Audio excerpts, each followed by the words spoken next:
Balaam's third message from the Lord. By now Balaam realized that the Lord... Numbers 24.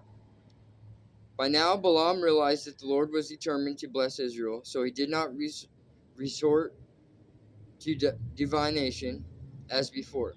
Instead he turned and looked out toward the wilderness, where he saw the people of Israel camped, tribe by tribe. Then the Spirit of God came upon him, and this is the message he delivered.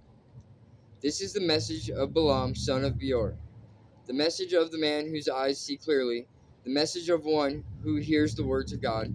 It's the eyes and the ears, who sees a vision from the Almighty, who bows down with eyes wide open. How beautiful are your tents, O Jacob! How lovely are your homes, O Israel!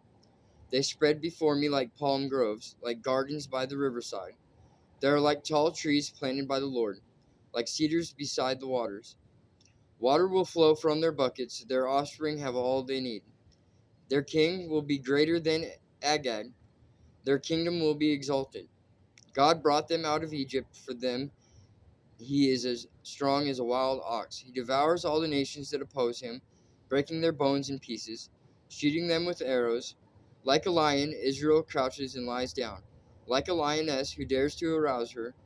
Blessed is everyone who blesses you, O Israel, and cursed is everyone who curses you. King Balak flew into a rage against Balaam. He angrily clapped his hands and shouted, I called you to curse my enemies. Instead, you have blessed them 3 times. Now get out of here, go back home. I promised to reward you richly, but the Lord has kept you from your reward. Balaam told Balak, Don't you remember what I told your messengers? I said, even if Balak were to give me his palace filled with silver and gold, I would be powerless to do anything against the will of the Lord. I told you that I could say only what the Lord says. Now I am returning to my people. But first, let me tell you what the Israelites will do to your people in the future. Balaam's final message. This is the message Balaam delivered. This is the message of Balaam, son of Beor, the message of the man whose eyes see clearly, the message of one who hears the words of God, who has knowledge from the Most High, who sees a vision from the Almighty, who bows down with eyes wide open. I see him, but not here and now. I perceive him, but far in the distant future. A star will rise from Jacob, a scepter will emerge from Israel. It will crush the heads of Moab's people, cracking the skulls of the people of Sheth. Edom will be taken over, and Seir, its enemy, will be conquered.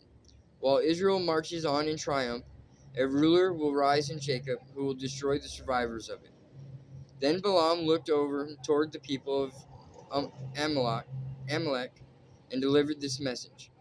Amalek was the greatest of nations, but its destiny is destruction. Then he looked over toward the Kenites and delivered this message. Your home is secure, your nest is set in the rocks. But the Kenites will be destroyed when Assyria takes you captive.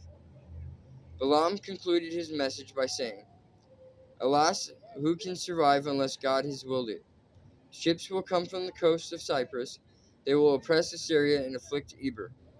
But they too will be utterly destroyed.